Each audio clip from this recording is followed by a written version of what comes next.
all of the important long words. Well, I try. Okay, so we wanted to let you all know a little bit about who we actually are and what we do. Because there's been lots of speculation about, what is ICCGB, who are they, lots of confusion. So we just thought, what, the best way to resolve it is to just come on and tell you all. So ICCGB is a charity. We are currently an unregistered charity, and that is because we haven't yet hit the financial threshold that means that we then need to register for a charity number. However, we anticipate to meet that threshold within the next 12 months, so that's what we will be doing. Because we are a charity, it means that everything we do is for the benefit of the public, and we hold responsibility on part of the public for services that we provide, fundraising, any of those things. So we look after funds, donations, items, we plan events, we do all those kinds of things on behalf of the public. So we're effectively here to serve you guys. The reason that we've done it that way is because we want to be fair and we want everybody to have access to the same things. We want to be able to offer things to people regardless of background and location. But in doing so, we also hold legally accountability for the things that we do. So when you are a trustee of a charity, it comes with lots of responsibilities legally that we have to adhere to. For example, when it comes to taking in donations from the public, sponsorships, funding and all of those things, it's very, very strict on what we can use that for, how it's managed, how it's looked after, and everything is documented, everything is checked and verified and signed for and all of those things, because it has to be secure and it has to be done in the right way. Because we are huge on ethics, everything we do is led by the absolute utmost and ethical standards. It was only right that mirrored what we did as an organisation, which is why we decided to go down the charity road.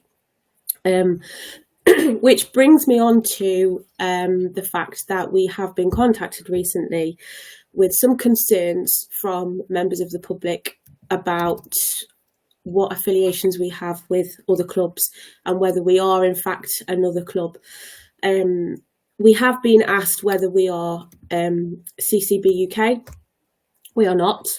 We have no link at all. None of us are committee members. None of us have anything to do with that club whatsoever. And we want to make that very, very clear. As I said, when you are a trustee of a charity or when you're on the committee of a charity, you hold legal responsibility for the things that you do. And unfortunately, we have had members that have left our charity and our committee that haven't quite adhered to those legal expectations. And as such, it's meant that we do not have any affiliation with those individuals or anything that they run for the breed. Everything we do has to be transparent. Everything that we do is ethical. Everything that we strive for is to preserve, protect and promote the breed, which comes into breeding itself, ownership, accountability, education, which Paige can speak a little bit more on in terms of, the breed itself. But from a organisational and a business perspective, I just wanted to let you all know that that's where we sit at the moment. We have got lots and lots planned for the year. We've got upcoming shows, we've got partnerships in the pipeline, we've got training programs that we're looking at writing up. We've got a big charity gala coming up in October, towards the end of October, that people can buy tickets for and attend. With lots and lots of things, and we want to do stuff that means that people, regardless of where you are in the UK, you can attend. We want to try and make it accessible. We're open to ideas. If anyone's got ideas of things, by all means drop us a comment or send us an email. If anyone wants to donate or sponsor or has any contacts in their network that think, actually it might be good to partner with this person or that organisation, drop us a message and we'll have those conversations. But yeah, from a legal stance, I think that we have to be very clear about who we are affiliated with and who we're not, and hopefully that explains that. Is there anything else that you think that we should add to that page? No, I think that was perfect. I'm just watching the comment section to see if we get any questions about that come in, and then we can carry on. We can carry on chatting about what it is that we want to talk about. But I think that's come across very clearly to everybody, because we've not got any questions. Not got any questions about that. Okay. I mean, it's one of those things, isn't it, where whenever there's confusion, I mean, we all know that there have been lots of, Facebook pages and groups and things set up, and there's tons and tons and tons of them. But we're different in that we are the only cane corso charity in the UK. We are the only service delivering the things that we want to deliver. And it does set us aside a little bit from the others, which is a good thing. And, I have to reiterate that when you are a member of ICCGB, you know and you can trust in that everything we do, like I said earlier, is ethical, from breeding, from recommendations to trainers, from, educational platforms that we're looking at writing at the moment, shows that we've got coming up and all of those things. We have a number of policies that we have to write for the charity and for our constitution. I won't bore you with all the legal bits because you'll all be asleep. But basically, it means that we have to adhere to good behaviour, effectively, which includes our members, not just us. So we have to be accountable for how we treat each other, how we communicate, and we have an absolute zero tolerance policy for any kind of mistreatment of each other, of members of society, of animals, of any of those things. And it happens, unfortunately, and it's awful to think about, but it does happen. But we take a complete zero tolerance approach to that. We do see things on social media where, certain topics get a bit heated, people have opinions, and that's absolutely fine. But what you won't see on any of our social media pages is anything hostile. You don't see any personal attacks. You don't see misrepresentation. You don't see misinformation. We're very, very clear, and we work really hard as a committee to make sure that everything we deliver comes with clarity, and it has that fundamental ethical boundary that hopefully sets us apart from everybody else. Super.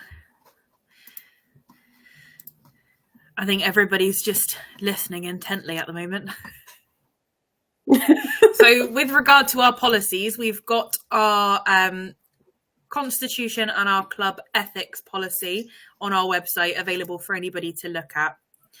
I think it's important to understand that there is a difference between a Facebook group and a charity. As Stacey said, there is lots of Facebook pages that anyone can join and be a part of, and these aren't managed. A charity is different. Exactly. So there's a lot of content on lots of pages that a page that we've been specifically approached about, and that includes posts about dogs that clearly are not corso, that are clearly mixes of one type or another, and that's not something that you'll see on our page necessarily unless that person is a member. Now, we accept mixed breed dogs into our activity register because we want to be able to reach everybody for education and for participation in our community and for events, but we're not promoting mixed breeding of any sort as breeders. So we also have an accredited breeder policy on the website. So in order to be an accredited breeder, you need to meet certain standards, and those standards include, at a very minimum, the recommended health testing of the club, and providing the paperwork to the club. At the very highest end, it also comes in your members pack when you sign up as a member. Yes, that's right. So you get all of the information straight to your email inbox when you sign up as a member. Our accredited breeder scheme, that is also on the website. So at the very lowest end, that means that every single accredited breeder on the website has provided health testing information, has their dogs registered with the club, and they are DSRA tested. At the very highest end, it means that their breeding facility has been inspected. It means that they've provided all of the health testing, and they've had good discussions with the committee about what it is they plan to do and what their program is about. And we've also got a comment here saying, don't forget our own beautiful pedigrees. That's right, we have beautiful pedigrees, and I actually have a sample of them right here. Oh, it's like a Blue Peter moment, isn't it? I know. I absolutely love them. Ooh, here they are. That's upside down. Here they are. Here we go. So we've got a few here. And we've got this, I don't know if you can see, we've got this really nice stamp here to say that these are official, so that nobody can print our paperwork effectively and pass their dogs off as on the breed register of our club. And only dogs with legitimate paperwork get one of these.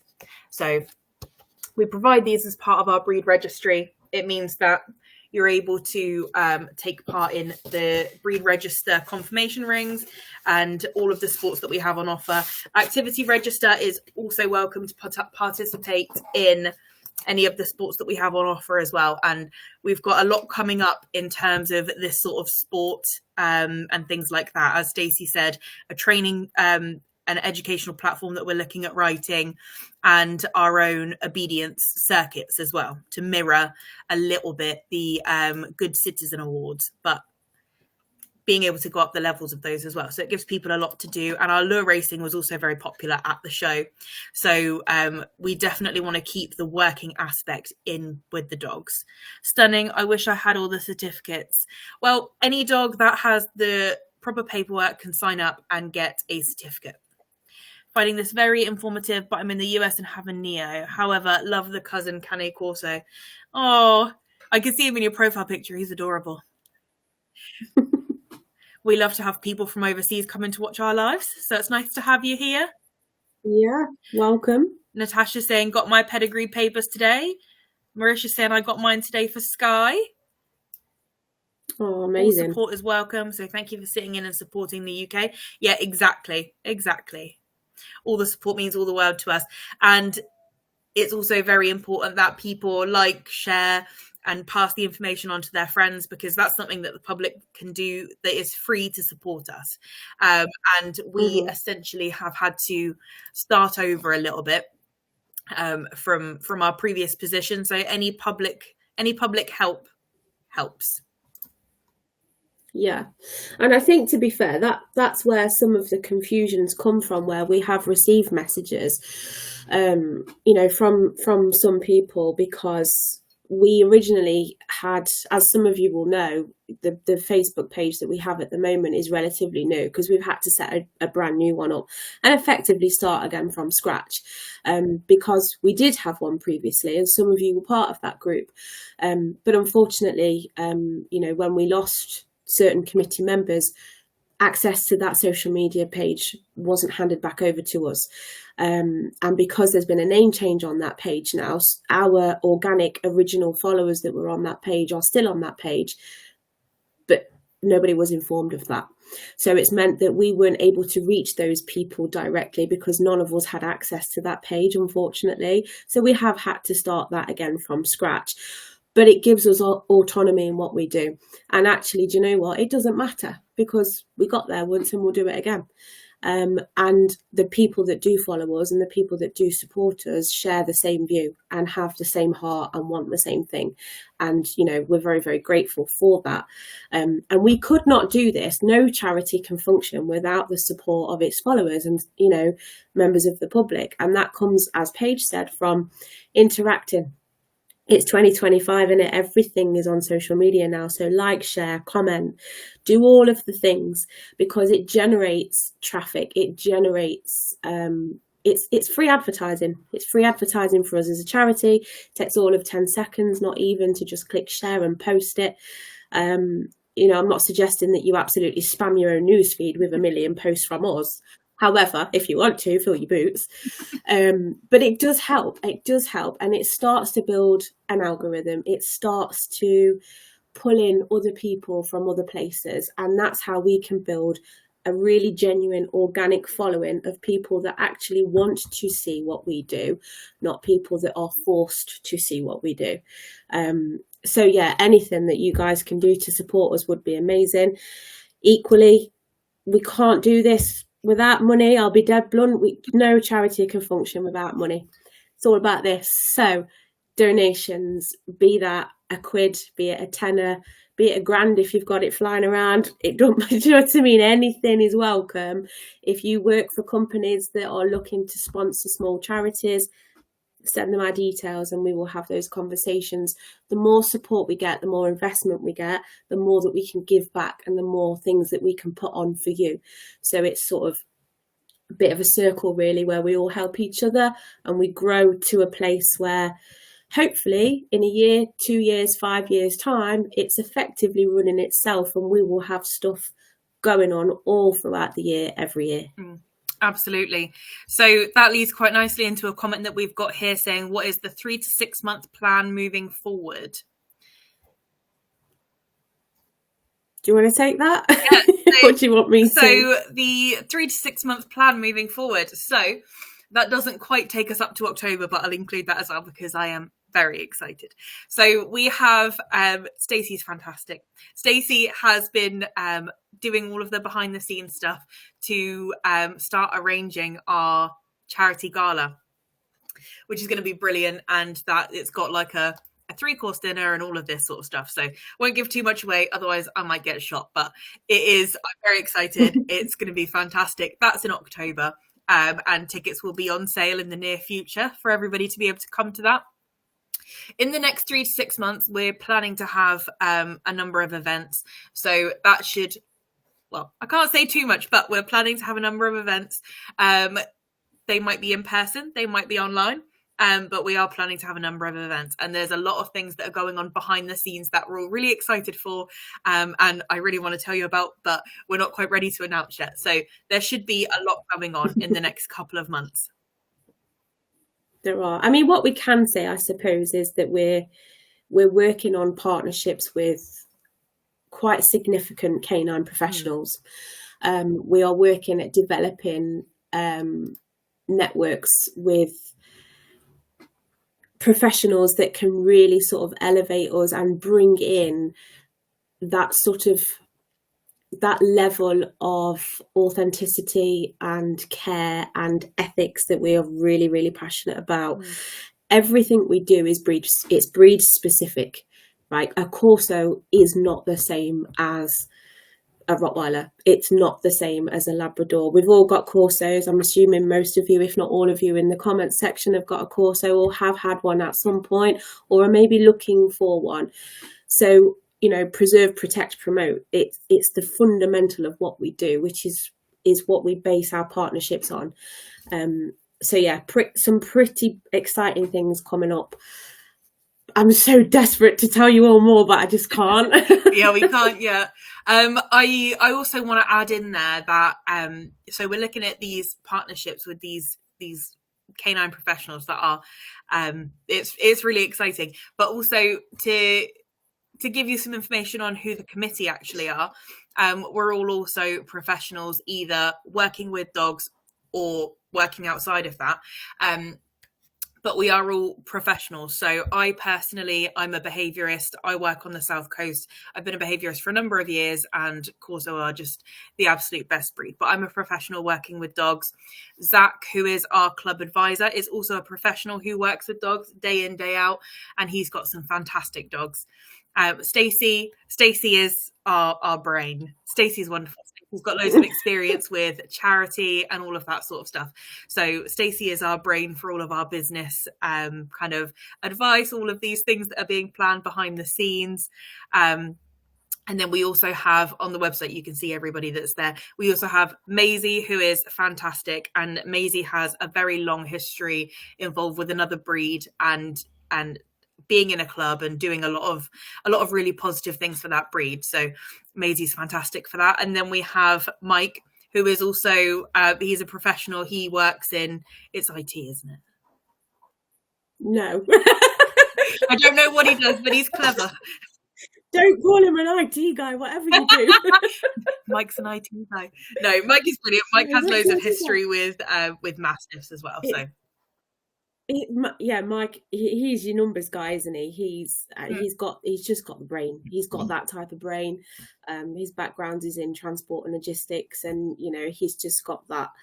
I'm quite jealous, really, because I don't do that. My brain just goes whenever you give me a number. I'm like, Mike, I need help. Yeah. But yeah. Don't call me IT. Sorry, Mike. Sorry, Mike. Well, you are a professional, Mike. That is what I will say. And we have Marisha. We do. Course, newest member of the committee. Yes, Marisha is our fantastic social media manager, and she has done an incredible job with all of our platforms.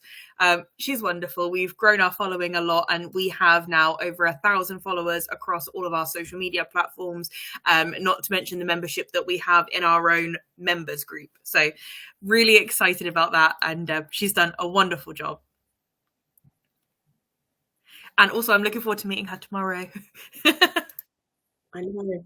And how amazing for her, because Marisha, I don't know if any of you have seen this, but Marisha has a Corso, Sky, who is the absolute most beautifulest little thing. Well, she's not little, is she? No.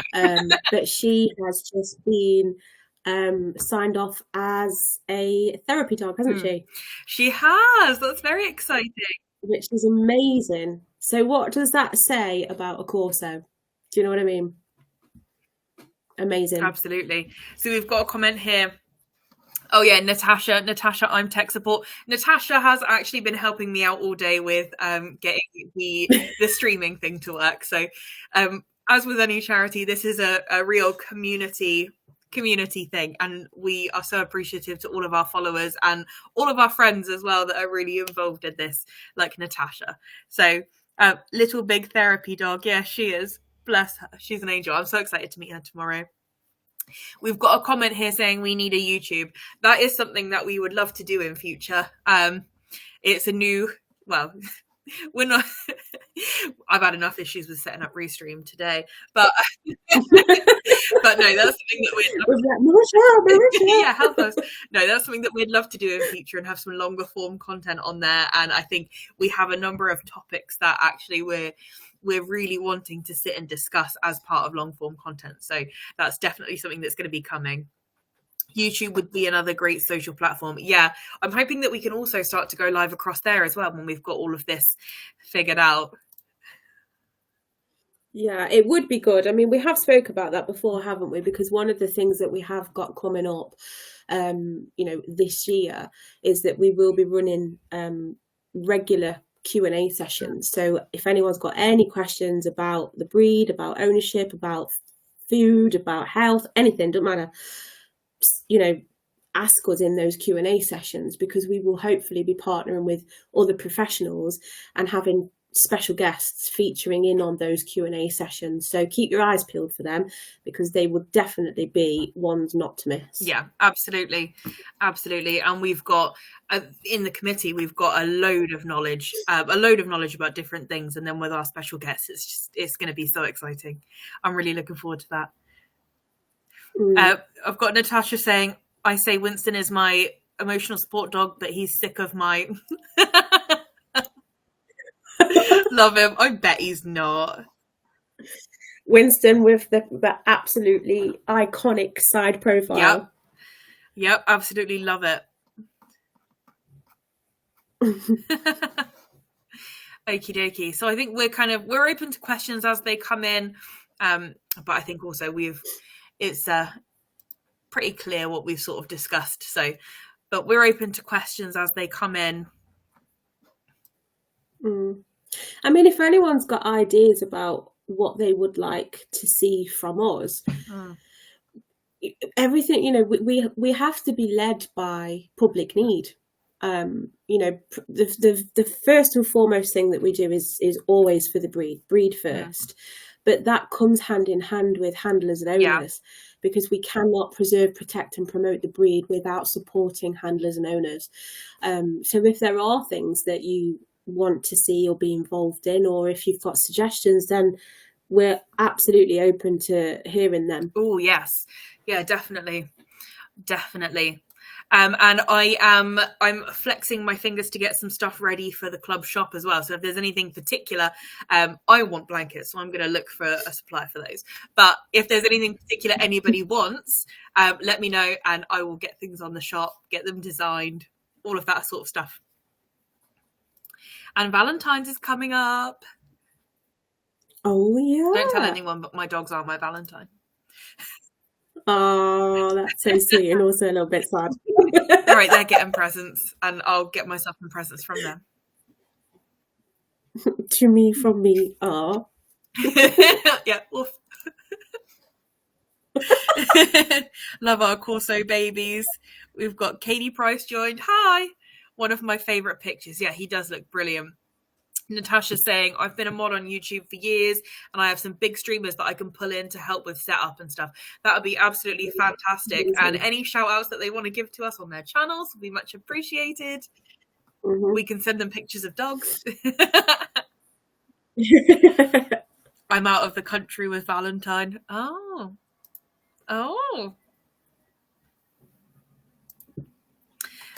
Ooh.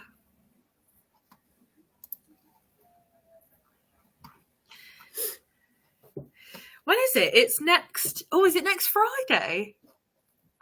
Friday night as well. Yeah. Wow, yeah. I'm excited. I think I'm washing my hair right now.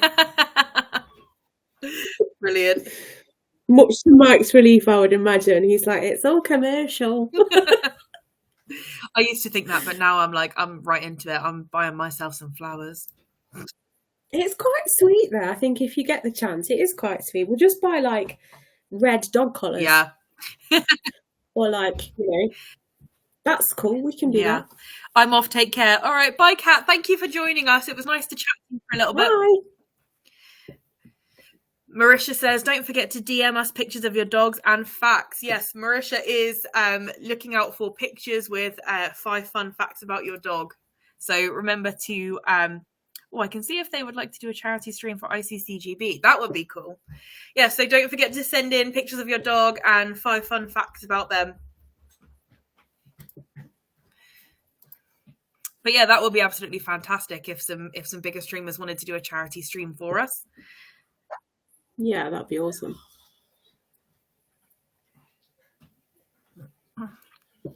Five funny facts of your dogs with the photos. Yeah, that's right.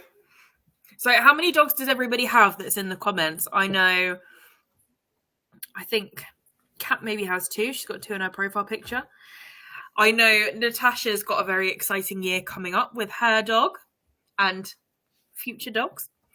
Marisha has 1. How many dogs do we all have? I've got 2 at the minute. 2 girls at the minute. And you've got 2. Yeah. We have 2. That is enough. It's not. What a lie. If it's an absolute lie. If we had the space, we would have loads. We spoke about this actually. It was on Facebook yesterday, I think it was. And I was like, oh, I'd love like a little small holding. I could have like all the dogs and all the different animals and the chickens. And Mike's like, absolutely no chickens. Because he's terrified of them. That's brilliant. Bit less scary when they're for dinner. Missy Gilbert says 1 male. Oh, lovely. Rain says 1. I want another one. I'm sure you'll get another one. 2 is not enough. No. Wilbs and Win 2. We love Wilbur and Winter. They did such a good job at the show. Just Loki baby for now. Currently in the process of begging my partner to get Loki a little brother. Highly recommend. Consult our accredited breeder scheme for more. Wish I could afford a second. Yeah, they are so expensive. Down to 5 now. God, how many did you have before? Marisha says Loki needs a brother. I concur. Yes, he does.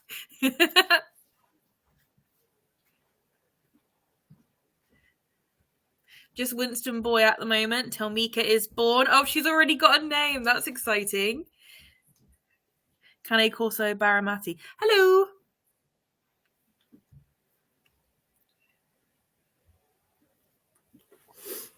3. Yep, there's Maisie. We love your 3 big codes. The Queen. She absolutely is. You know, I've got a massive soft spot for Iris. Love her to death. One of Maisie's dogs is just well, they're all amazing, but I absolutely love Iris. I love her voice. She's a brilliant dog. She's a lovely fawn Corso.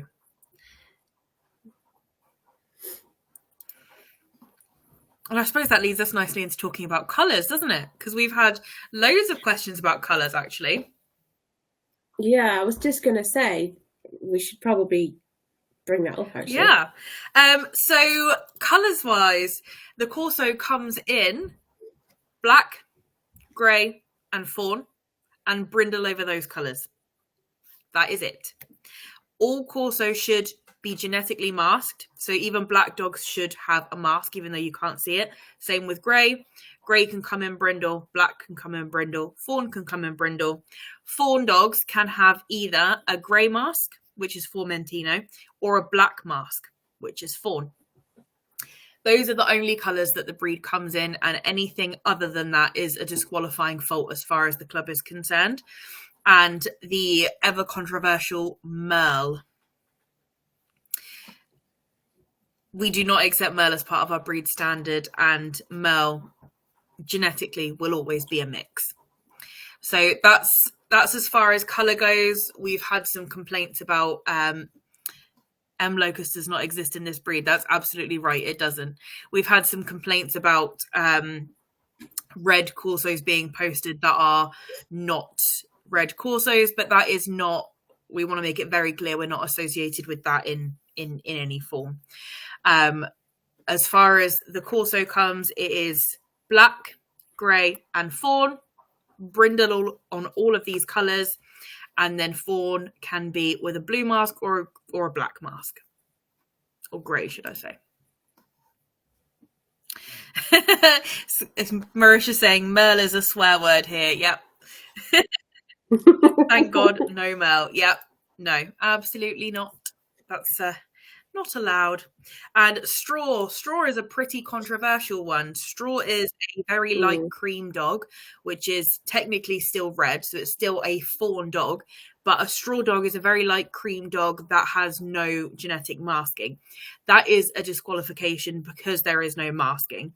So fawn dogs can come in any shade of red, so it can be fairly light all the way to very intense red, but straw dogs with no mask are they can occur very rarely, but that is a disqualifying fault. Carbon is popping up a bit more at the moment. Yeah, that's right. So carbon does happen naturally. It's, as far as our breed standard goes, it's not desirable for the ring, but if the carbon dog is a really fantastic dog in any other way, there's nothing to prevent that dog from showing. It's just that the colour will be penalised effectively because it's not quite correct. But it does happen naturally. But it's very important for everybody to sort of know that there's no exotic colours in this breed. There's no liver, no Isabella, straw happens, but it's not desirable and shouldn't be bred from. There's no Merle. There's none of these fancy colours. And the coats also should be a relatively solid block of colour with the only white appearing. It can be on the back of the paws, a tiny bit on the nose, and the chest or the neck. There is no kind of big white patches, no collars, no big blazes. So that's as far as we go with colour, really. Just very simple, blue, grey, and black, grey, and fawn. Maisie says you can't find a decent fawn anymore, to be honest. No, and that's why I love Iris so much. She's amazing. She's amazing. She's a beautiful girl. Really lovely girl. I think my favorite has to be Brindle. I've got black and I've got grey, but I love Brindle. Brindle is my favorite. Let's talk heads. Okie dokie. Is this one you want to take, or do you want me to carry on? I feel like I'm doing a lot of just chatting. That's quite all right. I'm quite happy sitting here listening, just like I think I did all the boring legal stuff that sent everyone to sleep. So No, we need you. We need you. I think you are the brains of the operation here. I'm just along for the ride. Thank you for carrying me. Yeah, that's quite all right, to be fair. But to be honest with you, like I do the businessy stuff. Yes, I share 2 Corsos with Mike. But I am by no means a dog expert. I need to make that very, very clear. But it doesn't matter, because you have to share the love for the breed. And, you know, I came into Corsos when I met Mike. Mike's had them all his life. When I was a kid, I grew up with a Rottie. So I have had dog experience, but I was younger. So coming into Corsos, it was relatively new. We've since had, we now have 2. That's as far as my experience goes, to be honest with you. So all of this, whilst being on this committee and doing the charity stuff and setting all the things up and all of that, I'm learning just the same as you guys are. And it's honestly one of the best communities that I've ever been a part of because of that. If you've got the want to learn and you do things for the dogs and you support them and you support each other, then can't really go far wrong. So sorry, sidetracked a bit there, Paige. But no, that was brilliant. So we'll come back to head shapes in a minute, because that was a brilliant one. But we've had a question come in. What are rustic Corsos, from Scarlett? So that is another one. That's another thing that comes up frequently. You see it a lot in adverts. You see it a lot on people's kind of social medias and stuff like that. For me, rustic is very much like how people would say I breed straight-backed shepherds. It's not actually a thing. There are bloodlines that go back for a very long time as far as the breed is concerned, but as far as rustic Corso go, there's a breed standard that is accepted globally, and that's what we follow. We follow the FCI breed standard with a few small changes to the Morsiani standard, which was previous to the FCI. But according to the FCI standard, there is one type of dog that is acceptable. And this dog is a functional dog. It's a working dog. And rustic is being used very widely as a marketing ploy to sell dogs that are not health tested or anything else like that, really. So I think it's more of a marketing ploy than anything else. There are long bloodlines that go back, but a lot of people who hold these bloodlines don't market their dogs as rustic. They market their dogs as they are Corsos that are capable of work, and all Corsos should be capable of work. So there should be no distinction between rustic and modern or rustic and show, because all of these dogs should be absolutely functional as a utility working dog first. Is there anything you wanted to add to that, Stacey? To be fair, not really, no. I think we touched on this in the last live, but I think it's still important to reiterate the behaviours that we expect to see from the Corso and the behaviours that shouldn't be present but are when it comes down to unethical breeding. And that comes down to nerve, being aloof, and all of the things. Corsos they stand back and observe. They're cautious by nature. That's the whole part and parcel of what they are meant to do. And I think that those things can get confused sometimes.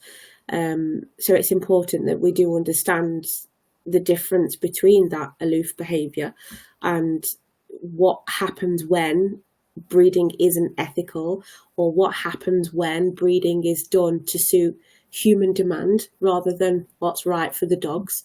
And I think you've touched on some of that anyway, Paige, to be honest. Yeah, I think that also leads us nicely as well a little bit into discussing a complaint that came in about placing dogs. So we had a complaint come in And unfortunately, it was to do with a breeder that is not anything to do with the club, but placing dogs into a situation that they shouldn't be in. Now, with the accredited breeder scheme, the breeders should be spending a lot of time getting to know people and really wanting to find out about how that person is going to care for that dog. If you approach a breeder and that's something that they're not doing, that's a red flag. And it's very important to us as a club that all of our accredited breeders do their due diligence on how they are homing their dogs and provide lifetime backup as well. Mike says, I'm over 40. Does that mean I'm also rustic? Yes, it does.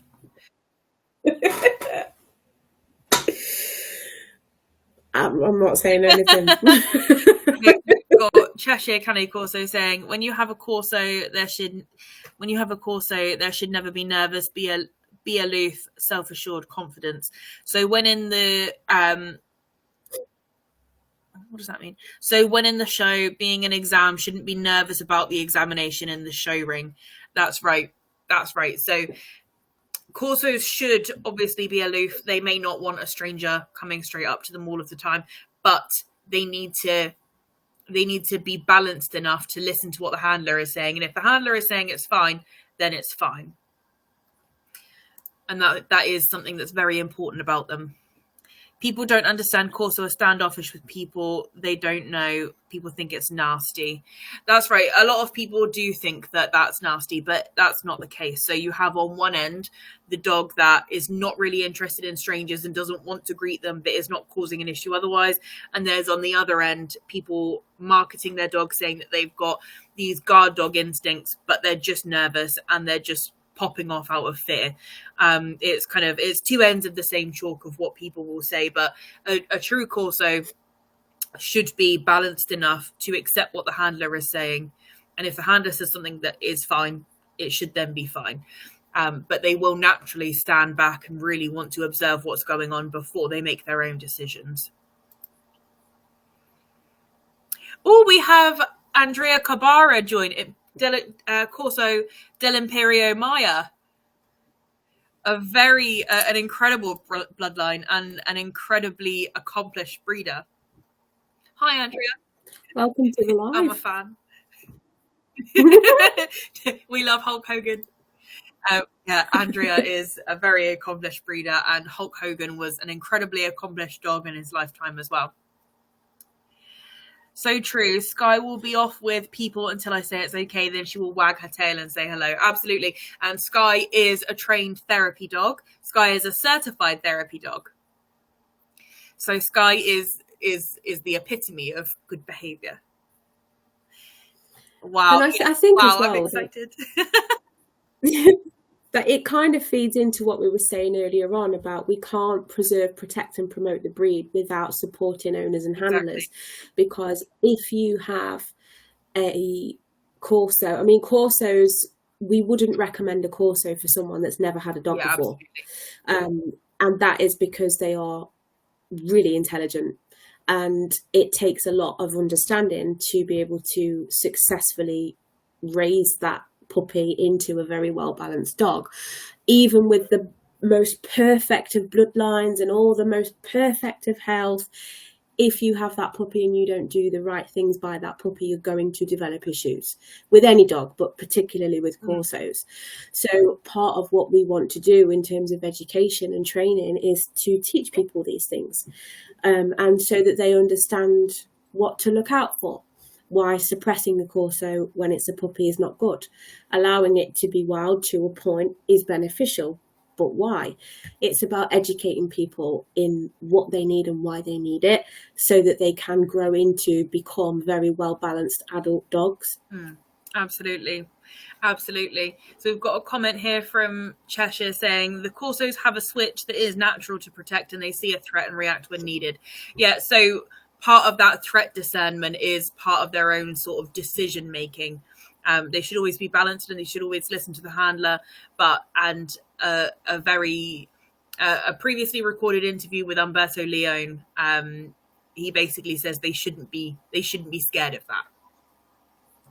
He was very much against kind of nervy temperaments. She passed a very extensive temperament assessment from Marisha. Yeah, she did. We're so proud of Sky. Rain says, really excited to see Sky get into this role. Will be really good representation for the breed. Absolutely. Absolutely. And there will be more to come from us about that. Someone put their face in my car the other day and put their face in Sky's and wondered why she barked. I would bark if somebody just stuck their face in my car. Imagine, I mean, this is the thing, isn't it? Even as humans, if we're approached by someone that we don't know, as a human being, we're naturally going to go, what do you want? It's no different. But I think the general perception of dogs is that they're all really soft and fluffy and like, oh, look, let's go and stroke it. And you just can't, nor should you ever expect that to be okay. Yeah. You know, regardless of the breed. Not that I need to tell you lot, because you already will probably know this, but don't just go up to a random dog and start stroking it. Do you know what I mean? Like, don't do that. Yeah, no. I always say, when people ask me about why I got the breed that I've got and that I love, I always say if I wanted a lab, I would have got one. So they are very different. Brave move, I thought. Yeah, that's right. Natasha says, I lean on to Winston's genetics to a point rather than trying to suppress them. That's right. So Marisha said she'll give you therapy, but don't lean into a car with a dog you don't know who sat next to her baby brother. Oh, she is a love to the baby, isn't she? She is a love. Very important to have good training and boundaries around children. Obviously, that's something that we need to say, but she is a love to her baby brother. Corso should be confident in every situation and think on their own feet. Yeah, so there shouldn't be, and that's something that we see now, which is a big issue with temperaments, is a lot of nerve and being really fearful when out and about and sort of half cowering at things and really just a lot of kind of whale eye at different things. That should not be the case. A Corso should have a lot of self-esteem and be self-assured. Yeah, you don't really want to be seeing them sort of hanging back, do you? And constantly sort of looking up for like, can I, am I allowed? They need to be confident in that, yes, they absolutely can. And that we are confident that they've learned to make good decisions. Yeah, absolutely. And that's why the foundations are so important. Yes, we put a lot of training into Sky to prepare her for being a big sister. Yeah, and that's perfect. That's exactly what we would recommend. So before anybody has a baby with a Corso, and with any dog, you need to do baby training. So that's something that actually I go out and do very occasionally with behavior packages, getting dogs ready for babies. You can't expect a dog to be all right with a baby just coming into the house with absolutely no warning. They don't know. Loki's life. What tips would you guys have to prepare a Cane Corso for arrival of a human baby? So baby training wise, it's important that they hear crying. So desensitizing to those sounds of crying, desensitizing to the equipment, and also putting in boundaries. So boundaries including don't go up and stick your face in the bouncy chair, don't go up and stick your face in the basket, and space around the playmat and things like that. So making sure that there's plenty of space for the baby and they know not to approach and lean all over the baby's stuff, being able to hear crying, being used to the sort of the noises that might happen. So that's what we would recommend with preparing for a baby. And unfortunately, there's lots of people who don't put that work in and then they need to rehome their dog afterwards because they've just had a new baby and they're struggling. So it's really important to put the work in beforehand, because if the dog was there first, the dog was there first. You need to put that work in. Okay. Maisie, they need to be given freedom as puppies to build confidence and understanding of normal people behavior and environments. Absolutely. So they need to experience enough of the world to know what is normal. And then when they're older, they can make decisions about what is not. They need to be able to experience environments without being just kind of, a lot of people will sacrifice this drive and this need for them to understand the world for control. And that is not what you want to do with a puppy. With a Cane Corso puppy, you want to You want them to understand boundaries and you want them to understand manners. But when they're young, you need to be able to get that in of them being able to experience the world around them and understand what is normal and what is not. Yeah. Let them go off up in front. I'm not suggesting for a second that, you don't have them on a sort of a leash and you just go on then. And then you think, oh, bloody hell, where's my dog gone? You know what I mean? Oh my God, where's my dog? But get a long line, get a 10 metre or however big they are. I don't know. We've got tons of them.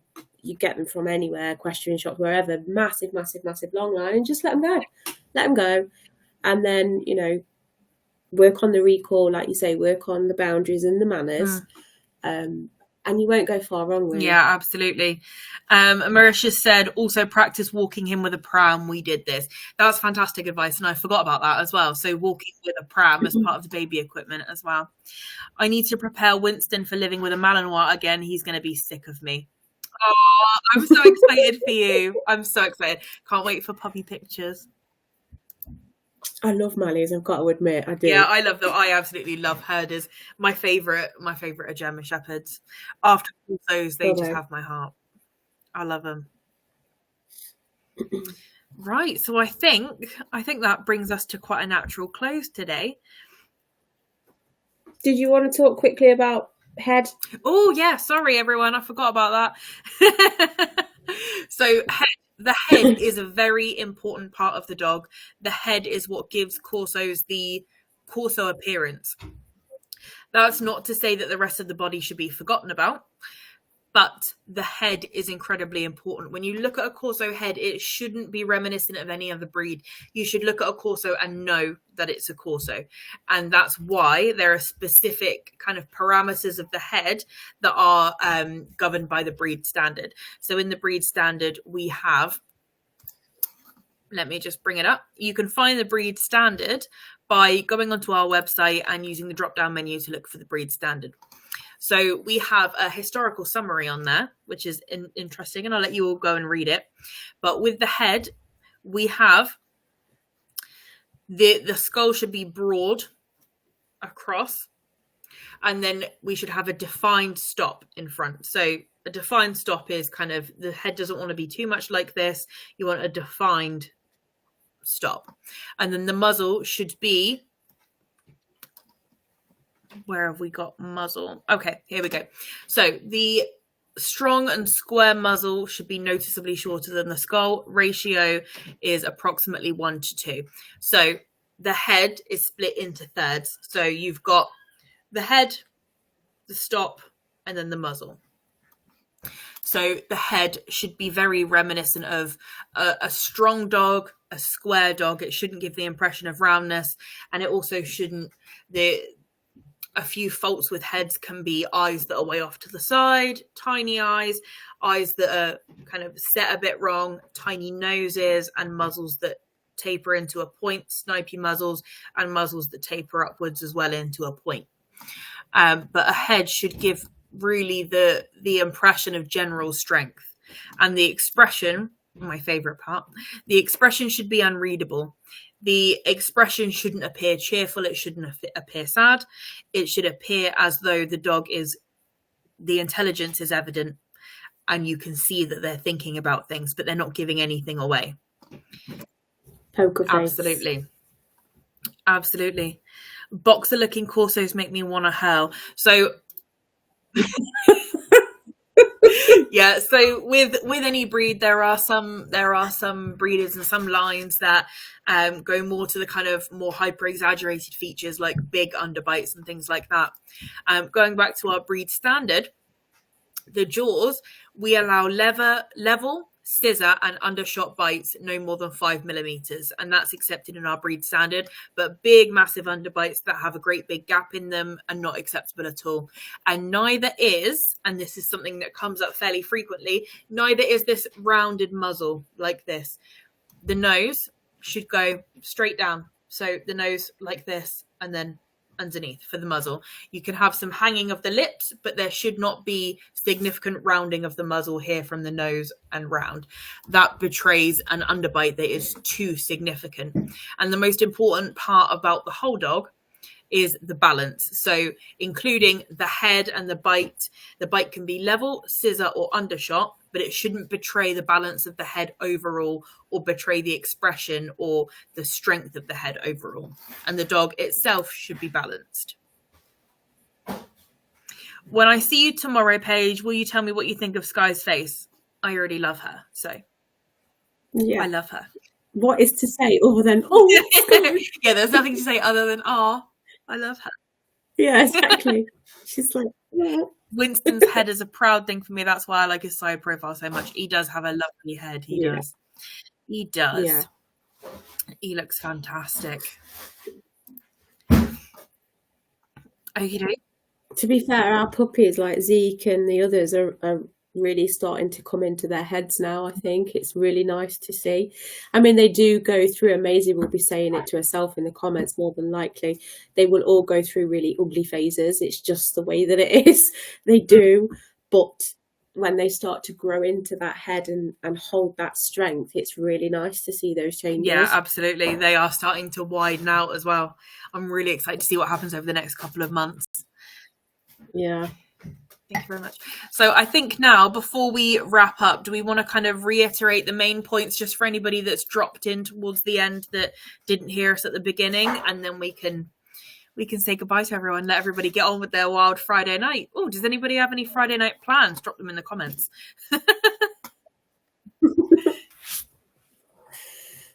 So yeah, just to summarise, thank you all for your time, by the way, because you've been sat here for just over an hour on a Friday night. We are a charity. We are working to apply for a registered charity number. As soon as we've hit that threshold, then we will do exactly that. We are governed by laws and legislations because we are a charity, which means that we are held accountable for everything that we do, and everything that we do is driven by the need of the public, and that is to support you guys. We have no affiliation or partnership with previous committee members who have left ICCGB. We do not have access to any of our previous social media pages, unfortunately, because they were not handed back over to us, I'm afraid, and they were effectively rebranded and renamed. So we've had to start again from scratch, but you are all still here. So we're very, very grateful for that. Anything that you can do to support us, share, like, comment, partner, whatever, we welcome everything. Breed standard, I think Paige has made it very, very clear in terms of what a course should be, what we allow and what we don't. And if there's anything else that I've missed, feel free to chip in, because I've got brain fog and I need a coffee. You've done a fantastic job of summarising there. So we've got a few Friday night plans to come in to wrap up with, and we've got a few people ready for Love Island. We've got Natasha reading a book on herbal remedies. Love that. Loki is live currently with a face mask on. Loki asleep on our bed, about to tune into Love Island. Maisie's going to bed because she's got a migraine. Sorry, mate. Maisie, want to see if I've got a herbal remedy for that? Brilliant. So we've got a few people tuning into Love Island. That's not going to be me. I've got a book to read. Well, I think I'm going to go to bed because I am beyond tired. And I have a horse to deal with in the morning in the very cold, windy, wet weather, and I am not looking forward to that at all. We've all got to be up early with dogs and other animals. Sleep, I'm gonna be sat by myself in the dark reading my book. It's just gone. All right, well, it was brilliant to chat to you all. Thank you so much for giving us an hour of your time, and it was lovely to hear from you all. Yeah, thank you. Keep your eyes peeled on our pages for